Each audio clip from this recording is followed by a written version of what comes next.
Okay, good morning. It is Tuesday, August 9th. It's been a while since I've actually taken the time to do a video. Uh, no makeup or showered or gotten ready or anything like that yet. So yeah, looking a little rough, but that's okay. That's what hats are for. I'll shower later. um, so forgive the appearance and everything. Normally I'm like, I try to do this first thing in the morning, so like before getting ready, just to like get it done and everything.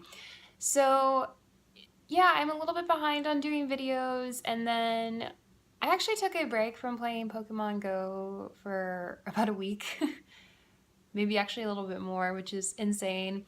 I don't know, I just first one day I couldn't do it, and then I just kind of got out of the habit, but yesterday was my birthday, and I decided to spend the morning getting back into it. And what's crazy is that with even a week of no gameplay, I guess I'm still like pretty ahead compared to a lot of people.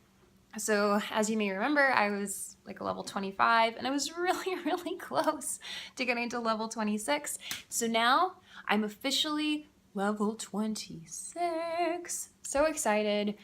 Uh, Not really anything cool in terms of like the items that you get for getting to level 26, unlike getting to level 25, but I'm one step closer. And what's really interesting is it's so random what they pick for how much XP you need from level to level. Sometimes it jumps from like you need 100,000 XP to now you need 150 or whatever. And so the difference between level 25, you need 190,000. For level 26, uh, it's only 200. So it only gained 10,000 XP, I believe. I could be wrong, but that's what it looked like to me. So I'm really excited for that. Yesterday, I started off uh, with. I was really close. I was so ridiculously close. I was at 187,000, a little more XP out of the 190. So it was time. It was time to get to level 26. So last night, as I was ending my full day, I decided to hit up some gyms. I was so excited. I actually got to put in 8 Pokemon before I pressed the collect button.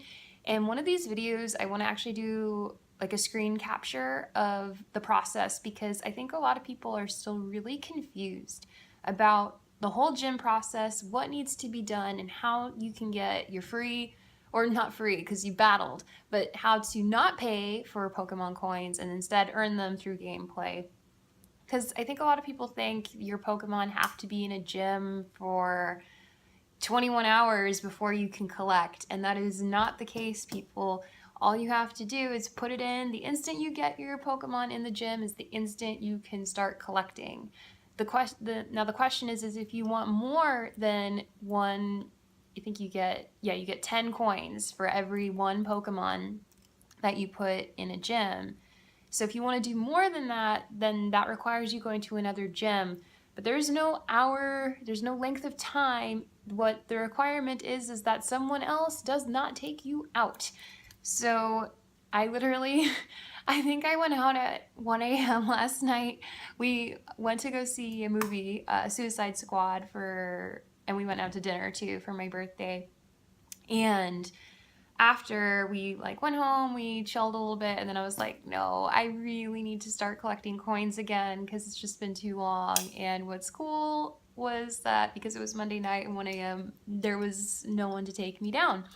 So I started on one end of the major street by me, and so the street dead end, like it's only a certain length. It doesn't like go completely through town. There's 8 gyms from the beginning of this major street to the end. And so I can't believe it. I was actually able to go from gym to gym to gym. And at the last one, there was 8. So if you press shop and you look in the corner, there's like a shield, and there'll be a number, 0 to whatever. And that represents how many Pokemon you have assigned to a gym. And the instant you press it, you get coins for how many you have. Now, if you have 0, you get 0. But the instant you press it, that starts this 21 hours thing. And that's where people get really confused. That does not represent the amount of time a Pokemon needs to be in the gym. It simply represents how many you currently have and how many you can cash in that moment in time. And then the timer goes off, and that means you can't cash in. So you could still battle. You could still put in Pokemon in your gyms, nearby gyms or whatever, but you're not going to be able to collect coins again until that timer of 21 hours runs out. So if you want to play the game, I guess, smart, or if you really like battling, if that's your favorite part of Pokemon Go, then do it to your heart's content. But if you are doing it for the strategy of getting coins like me, then you don't battle again until, I think it takes about an hour for me to do 8 gyms. So I would wait until there's like an hour left on that countdown at bare minimum. So do my hour's worth of fighting. And then right as I finish my last battle, the timer would hopefully be out, or I wait for that to be out, and that hasn't been a problem. I'm always behind. So press that, or get that fight done, and then immediately when that last fight is done, go into the shop, look at the icon. So last night mine said 8, pressed 8, and that's it. I get my coins. I get my 80 Pokemon coins, and it will say these have been assigned. You get Stardust too, which is, it's not, to me, it's not as cool as the Pokemon coins, because that's like something people actually pay for. So as of yet, I have yet to put in actual money in the game. So I'm going to see if I can do that for long. I'm trying to save up for the 25 lucky eggs first. I currently have, I think, 610 Pokemon coins, and I am saving up to, I think it's 1250, yeah, 1,250 Pokemon coins to get 25 eggs. So just like buying at the grocery store, if you do the bulk, it saves you coins. So I think it's about 50 Pokemon coins per egg is the price. If I saved up for that. And then eventually I'm going to need more bag storage for sure. But I think just the eggs are so useful. That's where you don't have your double XP. That's where you're going to level up the fastest. And then by leveling up faster, you get more combat power potential for your highest level, or for any of your Pokemon, but for your highest ones that you're using to battle, you can actually power them up more. So to me, that seems to be the name of the game. Of course, I'm Team Valor. I'm always thinking this way. And why I say that is Team Valor was all about, in the descriptions when you get to pick the teams, it was like, this is the team that has, like, they're about battling and they have that advantage. So I'm like, well, yeah, this is Pokemon. Like, this is what it's about. So I'm always thinking this way. So level up faster so you can power up your best ones to the best, and then battle better, and then get more coins. This makes the most sense to me. But I'll do a screen capture because I still think people are really confused about how to get Pokemon coins, how to get a Pokemon into a gym and then collect on that. It's just one of those things. I think when you play it and do it yourself and see it, it makes the most sense. And then just trying to describe it with all these foreign words or game lingo, it just goes whoosh over people's heads. And then they, like me, when I first played the game, thought, oh, you have to have your Pokemon in the gym for a whole day before you can collect. Nope. There is a max though. I have yet to get 10 Pokemon in a gym, but you could technically assign more, but you will only get awarded for 10 max. So the max amount of coins you can earn per day is 100 Pokecoins, which would actually be pretty awesome for considering that you're not paying for those Pokecoins. But last night was my record, so I got awarded 80. It would be kind of difficult unless you were around an area where you just needed to literally put in a Pokemon. And again, this is why I wanted to do a screen share, because last night the first 3 gyms that I went to had slots open. So I didn't even have to do anything. I just had to be there, press the button that's like on the lower left, and it looks like a little plus sign, and that's where you get to add any of your Pokemon that are technically at full health. So if you have your ones that still need to be revived or have taken some hits, you have to have their HP up completely before you can assign them, but you can assign whoever. You could assign a Magikarp, and people do that all the time. It's hilarious because it's not necessarily about holding it down for a certain amount of time. It's just getting it in and collecting. Now, if your strategy is to try and hold the gym so you don't have to fight another battle before you collect after 21 hours, that's going to take some team play. That's going to take being... Like, I saw a gym that was a level 8, and the lowest level of this was in the 2000s. That is going to be a gym that you could probably hold for more than 21 hours. You wouldn't have to fight again before collecting on that gym again. But that's rare, well, rare around me anyway. And at this point, I'm not battling with friends. So perhaps if I can get some more people to like go out and battle with me, that would work. But yeah, so in the meantime, I just put whoever and I collect, and I do it again after 21 hours.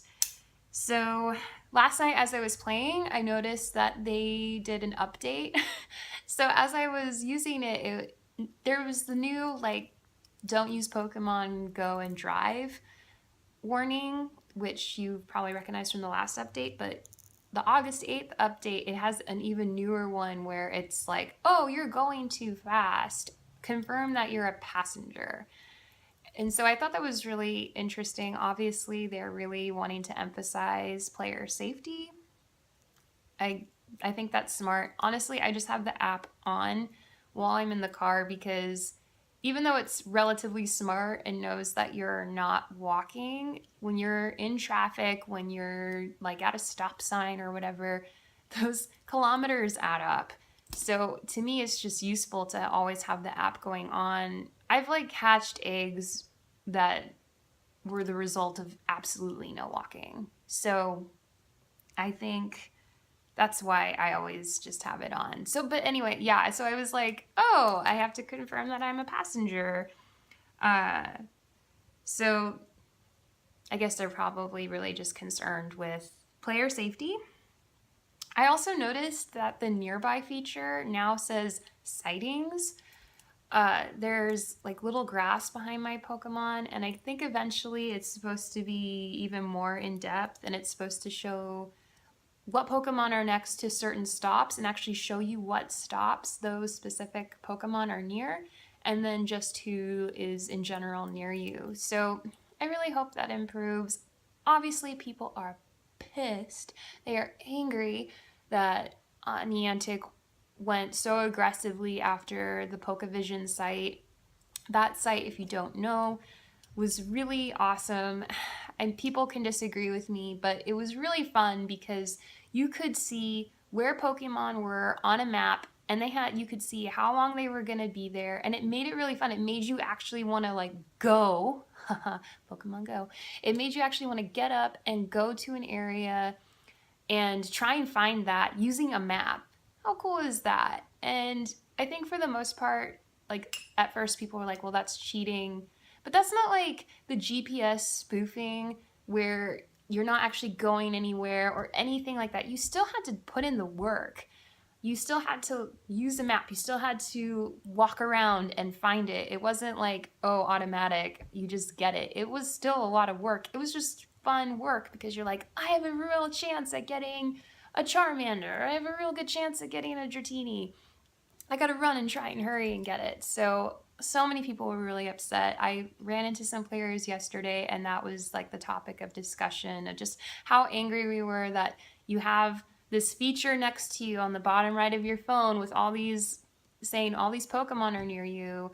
And like the group that I was talking to was angry because it said there was a Golduck near us, there was a Wartortle next to us, there were, these amazing Pokemon, but there was no footprints, there was no way, it didn't seem to have any rhyme or reason. We were walking around up and down, left, right, whatever from where we were at, and nothing. Like it was like, and then Pokemon were appearing. We were capturing ones that weren't showing up on the screen. So it was just like a major tease and very angering to go from, here, we have this feature kind of, sort of, except it's a lie, and then this other person made this wonderful site that actually lets you do what that feature says it says or implies that it does, and then you go after them and give them a cease and desist order. Like, so supposedly this will be good. It looks promising. I'm not sure how accurate it is. I'll find out today.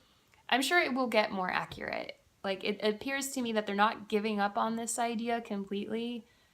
It looks like they got the message from players, so hopefully they fix that and don't blame server issues for not doing it.